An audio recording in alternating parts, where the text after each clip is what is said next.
Yasirwe yombi nnyo baba tuyisa bubi.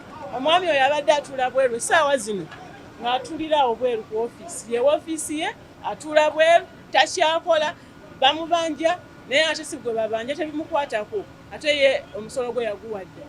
Mukitegeera kati obutebe abadde abuteekanga awo bweru kumala wiikisi ezo bamusiba omusolo gwa nnyumba.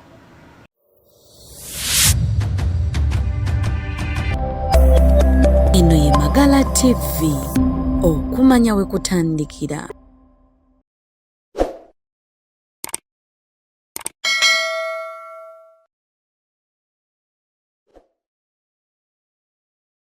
Abakulembeze mu ggombolola y'e Kawempe bafudde mu mbeera ne baggulawo amaduuka g'abasuubuzi agaali gagalibwawo ekitongole kya Kcca oluvannyuma lwa bannannyini mayumba okulemererwa okusasula omusolo gwa property rent.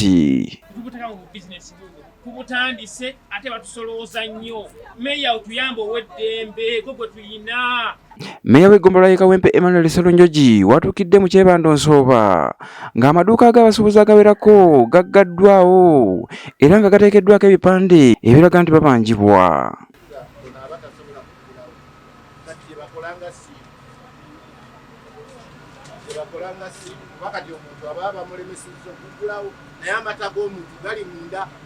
Amata gaba gafa zino bizinesi z'abantu tugenda kuzza abantu mu kyalo eno si enkola etegekeddwa.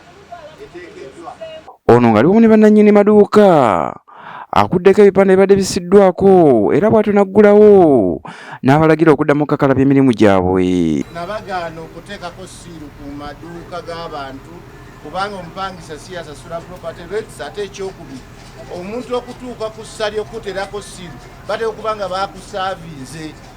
So mbijjako mbagamba mukole emirimu gyammwe tebalina buyinza. Bwe bajja wano bagambe Meya yazze wano n'abijjako.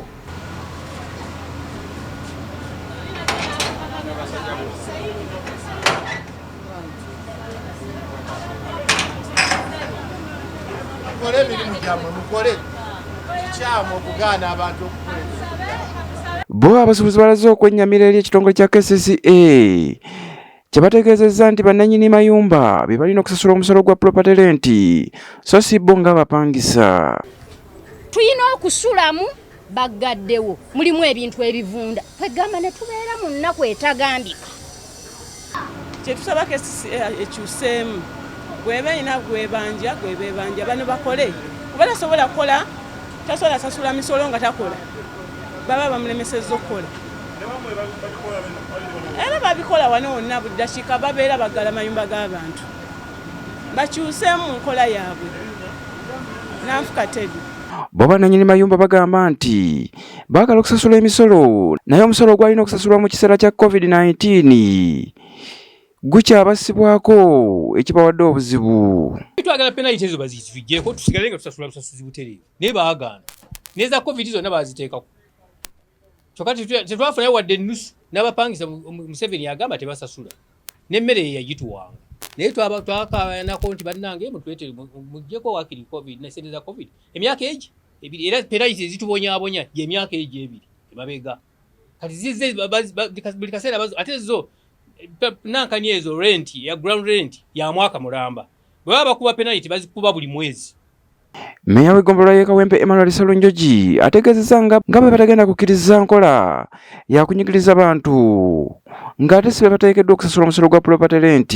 Okubanja property rates tugende tusomese abantu ate era tutegeke entegeka ennuŋŋamu amateeka gagamba gatya sooka omale okubasaavinga naye omuntu tonnamusaavinga gwe n'omujja n'oggalawo bugazi. Ekyokubiri sooka omale okumanya nti ono omupangisa ateekeddwa okusasula property rates oba nannyini kizimbe. Noonya nannyini kizimbe naye mu mateeka ga property rates temuliimu kuggalawo bizinesi ya muntu olw'okuba obanja busuulu bw'amayumba tekiriiyo neera nakigaana kakyovula abalaba siriiyo ne balyoka bajja ne bakikola.